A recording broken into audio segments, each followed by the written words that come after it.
जय श्री राम। स्वागत आप सभी का आपके अपने चैनल एस्ट्रोलॉजर भाई जी में। सभी माताओं को, बुजुर्गों को प्रणाम, सभी बहनों को और भाइयों को बहुत बहुत आशीर्वाद और प्यार। आप सभी को सनातन नव वर्ष विक्रम संवत 2081 की हार्दिक शुभकामनाएं और चैत्र नवरात्रि की भी हार्दिक शुभकामनाएं। मैया रानी से, हनुमान जी महाराज से, राम जी से प्रार्थना करूंगा कि आप सभी के जीवन में जो भी संकट कष्ट हैं वो दूर हो और आप सभी को खूब कृपा प्राप्त हो, खूब धन और वैभव, लक्ष्मी और सुख शांति प्राप्त हो। दोस्तों, नवरात्रे आप लोग हर साल करते हैं, घर में अखंड ज्योत भी जलाते हैं। कुछ घरों में अखंड ज्योत नहीं जलाई जाती, ठीक है। कई माताएं, बहनें, भाई हमारे जो हैं नवरात्रि का व्रत भी करते हैं, 9 दिन का उपवास करते हैं, कई नहीं कर पाते हैं।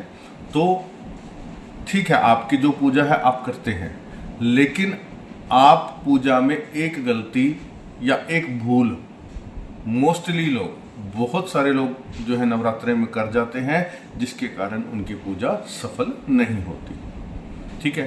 तो ये आज की वीडियो उसी उद्देश्य से है, आपके नवरात्रि को लेकर के या किसी भी अन्य पूजा पाठ या व्रत को लेकर के मन में जो शंकाएं हैं या आपके जो अंधविश्वास या आपके जो गूढ़ विश्वास है, उससे संबंधित मैं आपको जानकारी देता हूं। और नवरात्रों में क्या स्पेशली चीज़ आप भूल करते हैं वो बता रहा हूं। आपको उस भूल को सुधारना है, आपको वो कार्य करना है जो मैं बता रहा हूं। आपकी पूजा अवश्य सफल होगी, आपको उस पूजा का फल मिलेगा जो आप चाहते हैं, माता रानी आपको अवश्य देगी, ठीक है। और आपको साथ में ही एक मैं ऐसा उपाय बताऊंगा कि आपको उसको करने से इस नवरात्रि में माँ लक्ष्मी की भरपूर कृपा प्राप्त होगी। आपकी धन से संबंधित आर्थिक जो आपकी समस्या है वो अवश्य दूर, ठीक है। तो वीडियो को अंत तक देखिएगा, ज़्यादा लंबी वीडियो नहीं है, बस छोटी सी है। तो सबसे पहले तो वीडियो को दिल से लाइक करके चैनल को सब्सक्राइब कर लें। बेल आइकन के बटन को दबाएंगे तो ऑल के ऑप्शन पे जरूर क्लिक करें, ताकि आने वाली हर वीडियो का नोटिफिकेशन आपको सबसे पहले मिल जाए, वीडियो आप तक पहुंच जाए। मुझे आशीर्वाद देकर के अपना बेटा, अपना भाई बना लें और आप भी हमारे इस परिवार एस्ट्रोलॉजर भाई जी के सदस्य बन जाए और जीवन की समस्याओं का निवारण पाते रहें, ठीक है। कमेंट बॉक्स में जय श्री राम, जय सीताराम, जय हनुमान जी, जय माता रानी जरूर लिखें, ताकि आपके कार्यों में सरलता आनी शुरू हो जाए, ठीक है। और आपके जीवन में कोई भी समस्या हो, उपायों से आप समाधान नहीं पा रहे हो, इन उपायों को करने के बाद भी आप सफल नहीं हो रहे, तो कहीं ना कहीं आपकी कुंडली में आपके वास्तु दोष है या कुछ भी आपके घर में दोष है, उसके लिए आप सलाह लेना चाहते हैं तो डिस्क्रिप्शन बॉक्स में मेरा नंबर है, स्क्रीन पे भी दिख रहा है, मैं आपको बता भी देता हूँ, 7056200033। इस नंबर पर आप सिर्फ मैसेज करें, कॉल ना करें। कॉल करने से डिस्टर्बेंस होती है, आप मैसेज करेंगे, मैं आपके मैसेज का रिप्लाई दूंगा। जैसे ही आपका मैसेज देखूंगा, मैसेज करने के बाद भी थोड़ी प्रतीक्षा करें।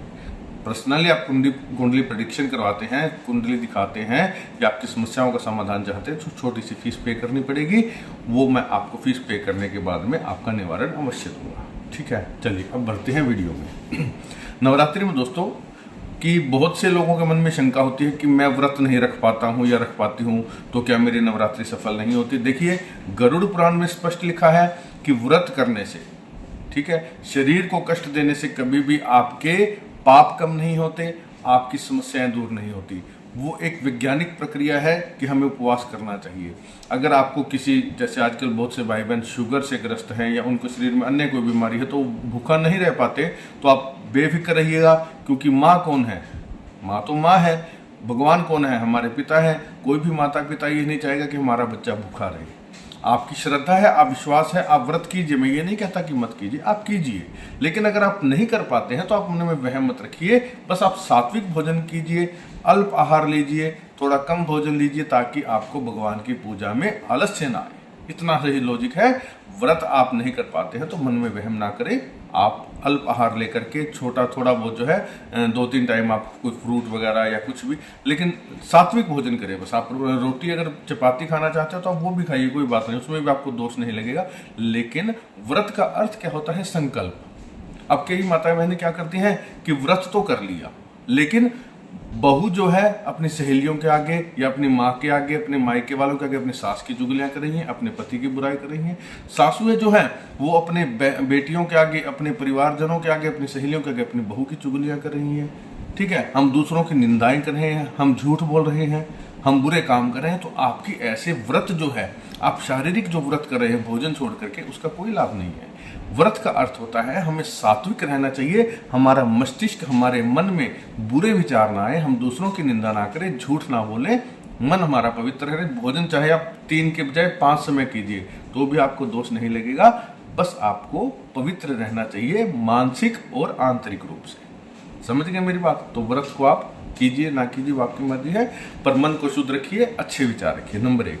नंबर 2, अखंड ज्योति, कई घरों का सामर्थ्य होता है कि वो अखंड ज्योति जगा लेते हैं, संभाल लेते हैं, लेकिन कईयों को ये डर होता है कि ज्योति अगर खंडित हो जाए बीच में तो वहम आता है कि हमारा नवरात्रा जो है असफल हो गया या हमें पाप लगेगा।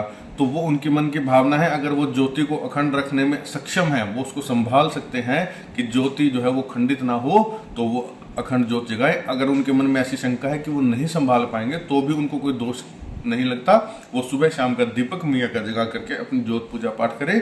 अखंड ज्योति आपके ऊपर निर्भर करती है, आप संभाल पाते हैं नहीं। संभाल ले तो अखंड जगाइए, नहीं संभाल सकते तो आप सुबह शाम का दीपक कीजिए। मैया का पूरा सात्विक भाव से आरती पूजा पाठ जैसा आपको अच्छा लगता है आप कीजिए। क्योंकि देखिए कोई भी भगवान, ठीक है, कभी भी ये नहीं चाहता कि ये व्यक्ति जो है मंत्रों से या किसी और चीज से मुझे प्रसन्न करे। भगवान श्री राम ने क्या कहा है? मोही कपट छल छिद्र न भावा। भगवान को कपट छल जो है ये पसंद नहीं है। तो आप शुद्ध रहिए, दीपक दोनों समय जगाइए, अखंड जगाइए, वो भी आपकी मर्जी है, तो इसमें भी वहम ना करें, ठीक है। और अब आती है मुख्य बात कि आपने नवरात्रि रख लिए, आपने ज्योति जगाई, अखंड जगाई, जैसे भी जगाई, लेकिन बहुत से घरों में एक भूल होती है दोस्तों नवरात्रि में, कि जब आप वैष्णो देवी जाते हैं तो आपने ध्यान किया होगा कि वैष्णो देवी के बाद भैरव जी के मंदिर के दर्शन जरूर किए जाते हैं, अन्यथा आपकी वैष्णो देवी की यात्रा, मैया की पूजा जो है वो अधूरी रह जाती है, वो स्वीकार नहीं होती। उसी प्रकार घर में जब आप मैया की ज्योत जगाते हैं ना, चाहे वो अखंड जगाएं चाहे दोनों समय, लेकिन आपको एक कार्य अवश्य करना है, आपको एक भैरव जी का दीपक जरूर जलाना है। बहुत से घरों में भैरव जी का दीपक नहीं जलाया जाता, तो वो आपकी नवरात्रि की पूजा अधूरी है, वो माँ तक नहीं पहुंच पा रही है। क्योंकि आप देखेंगे बहुत से चित्रों में माता के आगे हनुमान जी, पीछे भैरव जी होते हैं, तो उनकी पूजा के बिना आपकी पूजा सफल नहीं हो सकती, ये आप विश्वास कीजिए, ऐसा शास्त्रों में भी लिखा है। तो आपने क्या करना है, बहुत ही सरल सा तरीका है। जब भी आप मैया की चलो अखंड ज्योत जगा ली तो कोई बात नहीं, फिर आपने क्या करना है, सुबह शाम एक भैरव जी का दीपक जलाएं और एक कटोरी में 5 बताशे, ठीक है, 5 बताशों को, जैसे हम पानी पूरी वाले के पास जाते हैं तो पानी पूरी को ऐसे अंगूठे से फोड़ करके उसके अंदर वो आलू मसाला भर के देता है ना, वैसे ही आप क्या करेंगे, 5 साबुत पताशे लीजिए।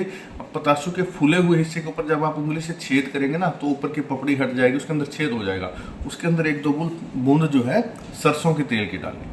इस प्रकार से 5 पताशे आपने तैयार करने हैं। माता के दीपक के पास ही सरसों के तेल का मिट्टी का दीपक भैरव जी का जगाएं। आप एक ही दीपक ले आए, आपको 9 दिन 9 दीपक लाने की जरूरत नहीं है। आप उसी एक दीपक में सुबह शाम भैरव जी का दीपक जरूर जलाएं, ठीक है। भैरव जी के दीपक से ही आपकी पूजा मैया स्वीकार करती है। तो भैरव जी का दीपक जलाएं और वो 5 पताशे जो हैं उनका आप भैरव जी को भोग लगाएं, जिसमें आपने सरसों के तेल की 1-1, 2-2 बूंद डाली है। उसे आप किसी भी डिस्पोजल कटोरी में रख के दीपक के पास रख के हाथ जोड़कर प्रार्थना करें, हे भैरव जी महाराज हमारी पूजा स्वीकार करें, मैया तक हमारी प्रार्थना जो है आप पहुंचाएं और हमारा ये भोग स्वीकार करें। इतनी सी विधि है। भैरव जी प्रसन्न, माता रानी प्रसन्न। और मैया का पूजा करने से पहले, मैया का आप जो भी पाठ करते हैं उससे पहले एक पाठ श्री हनुमान चालीसा का अवश्य करें। ये भी ध्यान रखें, मैया की पूजा, मैया का पाठ करने से पहले एक पाठ श्री हनुमान चालीसा का, फिर मैया की पूजा करें। भैरव जी का दीपक अवश्य जलाएं पूजा करने से पहले, आपकी पूजा सफल होगी। बताशे का भोग आप दोनों समय लगा सकते हैं, सुबह शाम दोनों समय लगाएं। अगर शाम को नहीं भी लगाते तो भी चल जाएगा, लेकिन सुबह के समय जब आप पूजा करते हैं तो बताशे का भोग जरूर लगाएं, लेकिन दीपक सरसों के तेल का दोनों समय आपको जगाना चाहिए, इससे आपकी पूजा सफल हो जाएगी। अब प्रश्न ये आता है कि उन बताशों का क्या करें। वैसे तो भैरव जी का भोग जो है वो कुत्तों को लगाया जाता है, भैरव जी की सवारी कुत्ता है, भैरव जी को जो है कुत्तों को भोग लगा करके प्रसन्न किया जाता है। लेकिन मेरी धारणा ये है और मेरा ये विश्वास है और ऐसा सत्य भी है कि कुत्तों को मीठा देने से उनको नुकसान होता है, ठीक है। तो हमें अपने फायदे के लिए दूसरों को नुकसान कभी नहीं पहुंचाना चाहिए। तो आप इन 5 पताशों को, जहाँ कीड़ियाँ रहती हैं, कीड़ियां जहां निकलती हैं, कीड़ी नगरा जिसे बोलते हैं, आप वहां जाकर के 5 बताशे रख करके आए, उनको दे करके आए। कुत्ते को आप भैरव जी के निमित्त रोटी दे सकते हैं, रोटी पे थोड़ा सरसों का तेल लगा करके दीजिए, वो उससे प्रसन्न हो जाते हैं।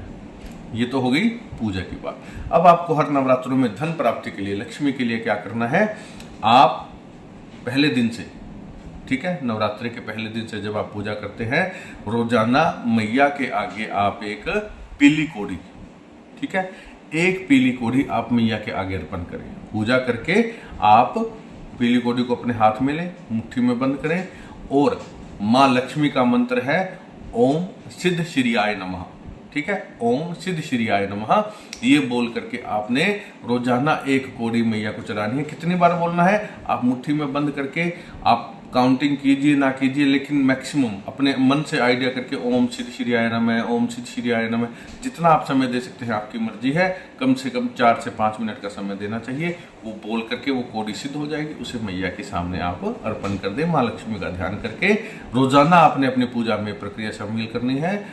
9 दिन में 9 कोड़ियां आपकी एकत्रित हो जाएंगी। अब कई घरों में क्या होता है कि 9 अष्टमी की कढ़ाई करते हैं, है ना, तो वो कहते हैं, वो सोचेंगे जी हम 9 कोड़ियां कैसे रखें, अष्टमी को तो हम मैया की कढ़ाई कर देते हैं, विसर्जन कर देते हैं।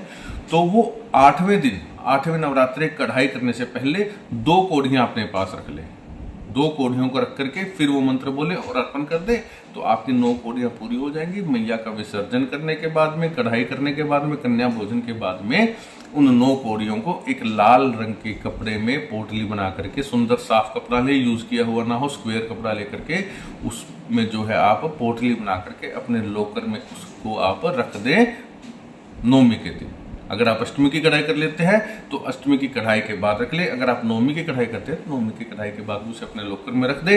उसके बाद आप देखेंगे आपकी तिजोरी, आपका धन स्थान कभी खाली नहीं होगा, लक्ष्मी आपके घर में तरक्की करती रहेगी, बढ़ती रहेगी। ठीक है, ये उपाय करके देखिएगा। भैरव जी का दीपक जलाइए, कोड़ी वाला उपाय कीजिए, उसके बाद में आप देखेंगे कि आपने जो है किस प्रकार से मैया को प्रसन्न किया, किस प्रकार से आपके ऊपर कृपा आती है। ज्यादा से ज्यादा नवरात्रि के अंदर शेयर कर दे, अपने भाई बंधुओं तक पहुंचा दे, अपनी बहनों तक पहुंचा दे, जो कि इस वीडियो का लाभ उठा पाए। पूरा देखने के लिए धन्यवाद। जय श्री।